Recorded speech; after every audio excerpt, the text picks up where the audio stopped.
இந்த பக்கம்.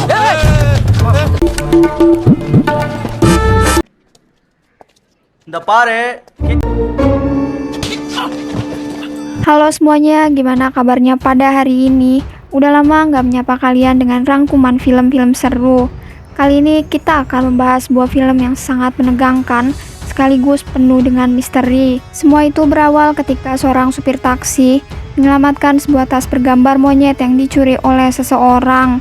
Namun kekacauan terjadi saat dia mengunggah foto tas itu ke internet demi mencari pemilik aslinya.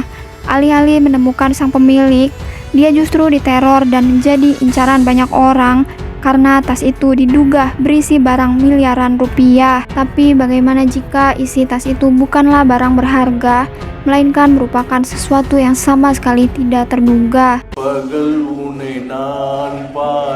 Film ini dibuka dengan adegan penyekapan seorang anggota kepolisian. Pelakunya merupakan mafia yang beroperasi dalam pencurian arca langka, patung-patung bersejarah yang jelas bernilai sangat tinggi. Dia bernama Baram, mantan narapidana kasus pembunuhan yang dikenal sangat kejam. Dengan pengaruh besar serta anak buah yang setia, Baram kembali menjalani bisnis gelapnya secara profesional, menjadikan dia sosok paling ditakuti di dunia kriminal. Untuk itulah dia tidak ragu menghabisi siapapun yang dianggap merugikan, termasuk seorang polisi yang gagal menjalankan tugas sesuai perintahnya. Di tempat yang sama, Bara membangun usaha pabrik kayu yang dikenal luas oleh masyarakat. Di balik usahanya yang tampak legal itu, tersembunyi berbagai aktivitas gelap yang dijalankan secara diam-diam. Selama ini, Baram tidak mengelolanya sendirian, melainkan dibantu oleh seorang pria bernama Rajat, tangan kanan yang paling dipercaya sekaligus selalu bisa diandalkan. Berbeda dengan Baram yang hidup di tengah kekuasaan, Rajat menjalani kehidupan yang jauh lebih sederhana bersama keluarganya. Dia tinggal bersama istri dan 2 anak yang sudah dewasa, dan dia selalu berusaha memisahkan dunia kriminal dari kehidupan rumah tangganya. Beberapa kali istrinya mengingatkan agar Rajat berhenti dari pekerjaan, namun dia menyadari hanya ini satu-satunya cara untuk menyambung hidup keluarganya. Sementara anak-anaknya tumbuh tanpa memahami betapa berbahayanya dunia yang dijalani oleh sang ayah. Di suatu hari, Rajat mengatur perjodohan antara putra sulungnya dengan seorang gadis dari kampung seberang. Di awal pertemuan, semuanya berlangsung hangat dan lancar. Katir mengaku tertarik dengan Fiji yang memang gadis ramah dan sopan. Namun, suasana berubah ketika Rajat bercerita bahwa dia bekerja di pabrik kayu Baram. Disitulah ayah Fiji langsung memakinya sambil melemparkan piring apel tepat mengenai wajah Rajat. Dan sebaliknya, saat Katir tahu ayahnya mendapatkan penghinaan, dia balas menampar ayah Fiji di hadapan banyak orang. Beberapa hari kemudian, ayah Fiji jatuh sakit hingga harus menjalani perawatan di rumah sakit. Fiji pun membutuhkan uang untuk mengurus biaya pengobatan, tapi tiba-tiba ATM yang dia pergunakan menelan kartu miliknya dan membuatnya sangat panik karena tidak memiliki uang tunai.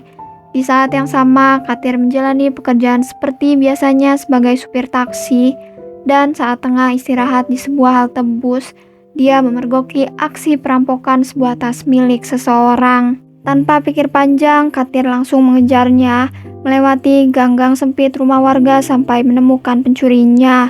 Untungnya setelah kejar-kejaran singkat itu, sang pencuri yang memang amatiran mau menyerahkan tas itu kepadanya.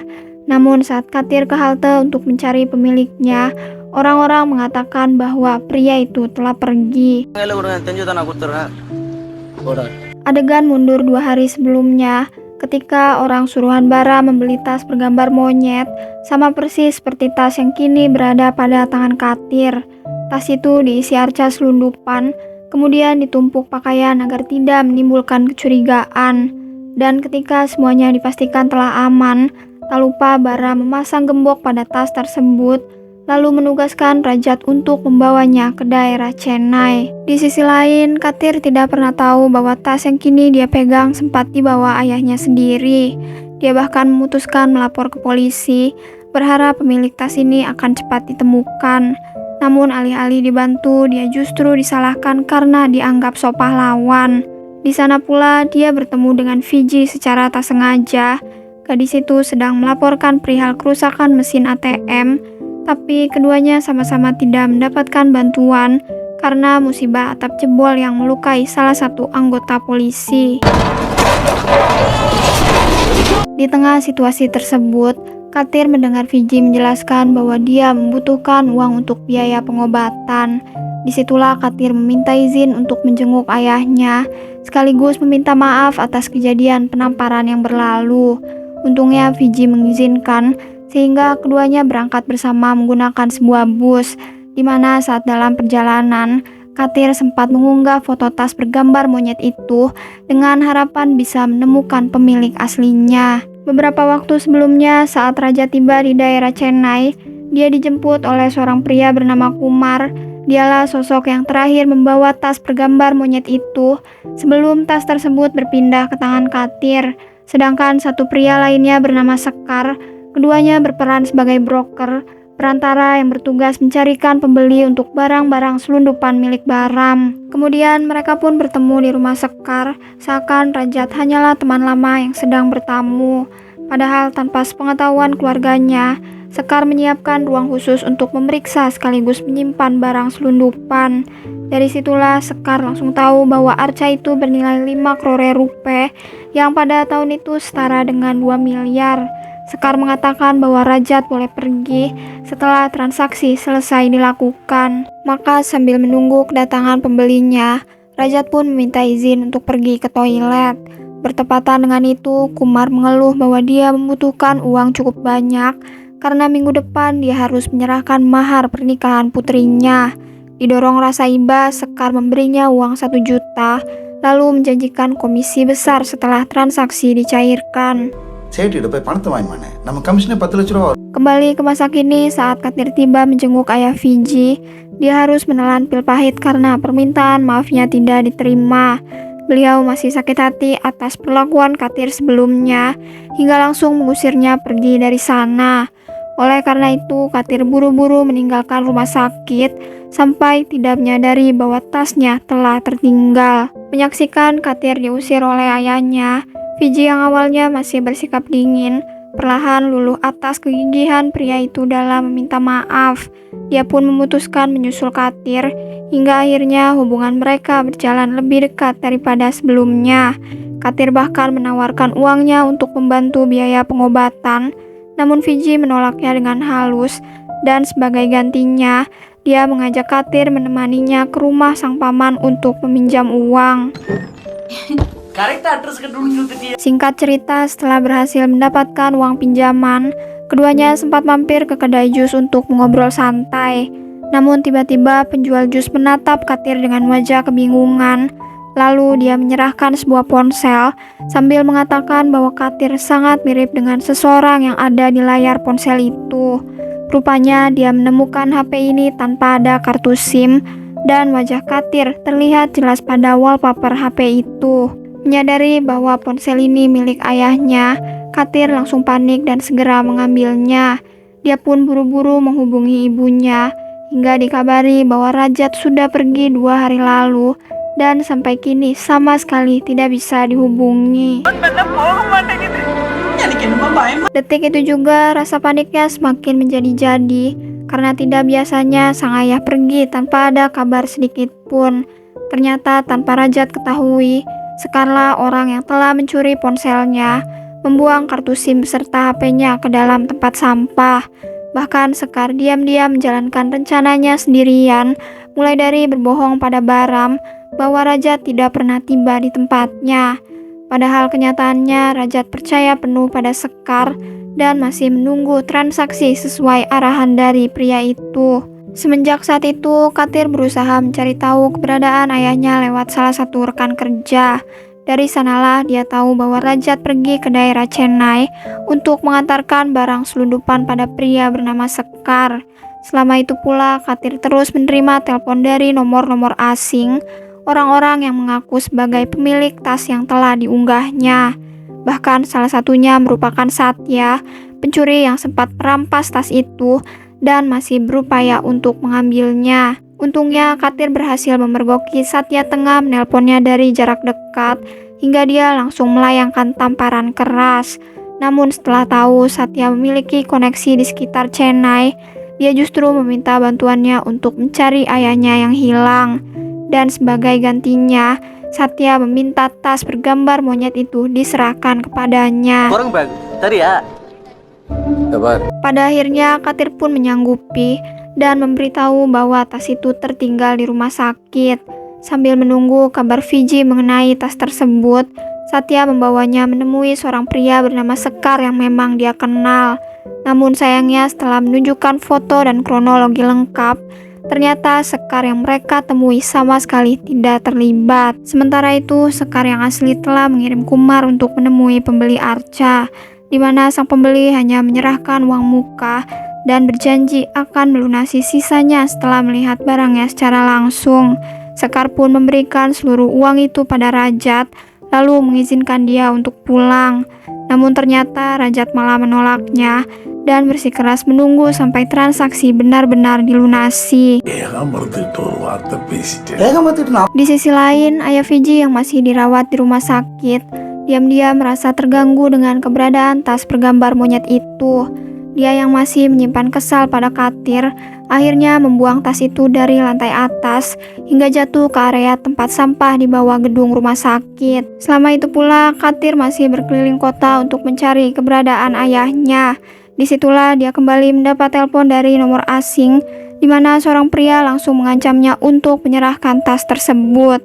Tanpa basa-basi, pria itu menyebut Rajat sebagai pelaku yang telah membawa arca curian bernilai miliaran.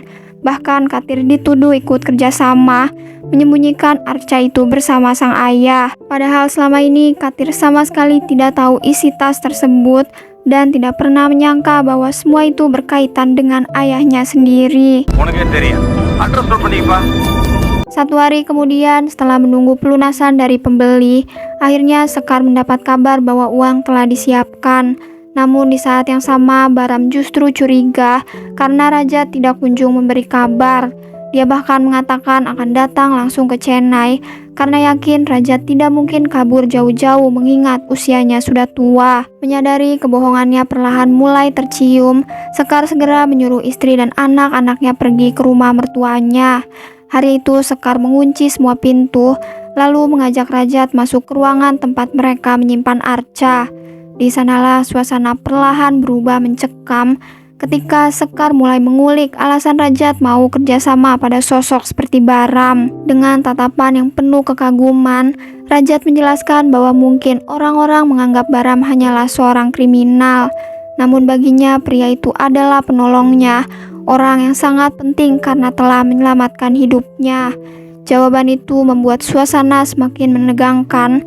Dari cara Sekar menatapnya, Rajat akhirnya mulai menyadari bahwa dirinya mungkin tidak akan keluar hidup-hidup. Tepat beberapa detik sebelum semuanya terjadi, Rajat sempat memohon sambil menahan gemetar, mengatakan bahwa dia masih memiliki seorang putra, dan terakhir kali mereka bertemu hubungan keduanya sedang dalam pertengkaran. Namun itulah ucapan terakhirnya sebelum Sekar memukulnya dengan tongkat kriket.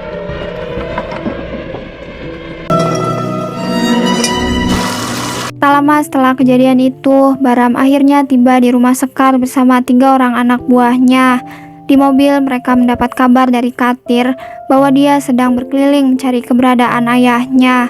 Hal ini membuat Baram curiga bahwa Sekar telah berbohong hingga dia datang sambil membawa pistol di tangannya. Begitu masuk ke dalam rumah, Baram mulai menginterogasi Sekar mengenai keberadaan Rajat, di mana 2 orang anak buahnya diperintahkan untuk mencari Rajat, menyisakan 1 anak buah yang tiba-tiba menemukan unggahan Facebook Katir berisi tas yang diduga merupakan arca miliknya. Detik itu juga anak buah Baram langsung menghubungi Katir dan melakukan pengancaman agar Katir menyerahkan tas tersebut. Sementara Satya yang mendengar seluruh isi percakapan sontak tergiur dengan nilai arca di dalam tas tersebut. Dia pun kabur dengan niat mengambil tas itu lebih dulu hingga Katir langsung mengejarnya dengan ojek. Di mana saat dekat dengan lokasi rumah sakit, Katir tak sengaja bertemu dengan Kumar di jalanan. Emosi yang selama ini dipendam akhirnya meledak begitu saja, Di depan banyak orang, Katir memukuli pria itu menggunakan balok kayu sambil memaksanya mengatakan dari mana sebenarnya tas tersebut berasal. Dalam keadaan babak belur, Kumar akhirnya mengaku bahwa tas bergambar monyet itu bukan lagi berisi arca, melainkan potongan jasad ayahnya sendiri.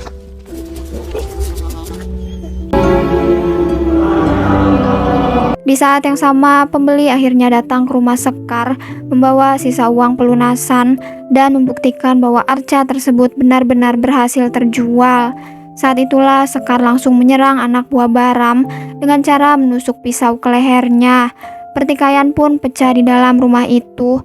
Sekar yang sejak awal dipenuhi keserakahan, ternyata telah menyiapkan semuanya demi menguasai uang transaksi seorang diri. Baram pun terus melakukan perlawanan sampai Sekar mulai terdesak dan mencoba menyerahkan seluruh uang agar dirinya dilepaskan. Namun Baram justru menolak mentah-mentah sambil mengatakan bahwa dia datang bukan untuk mencari uang, melainkan mencari Rajat yang memang sahabatnya. Keadaan itu membuat Baram lengah hingga tidak menyadari bahwa Sekar telah mengambil sebuah tongkat untuk menusuknya. Beberapa bulan setelah kejadian itu, Sekar menikmati hidup mewah dari uang hasil penjualan arca curian. Dia berpesta, berfoya-foya, hingga membeli apartemen baru seolah semua masalah dalam hidupnya telah selesai. Namun semua berubah ketika di suatu hari, seorang supir taksi datang menjemputnya seperti pesanan biasa. Tanpa Sekar sadari, pria itu ternyata adalah Katir, orang yang selama ini masih menyimpan dendam. Dalam keadaan terikat dan tidak berdaya, Sekar masih sempat menertawakan ucapan terakhir Rajat yang memohon ingin bertemu putranya sebelum dibunuh. Ejekan itu sontak membuat amarah Katir memuncak. Bukan memberinya kematian secara cepat, Katir memilih hukuman yang jauh lebih menyakitkan, sebuah balas dendam yang membuat Sekar merasa tak berguna seumur hidupnya.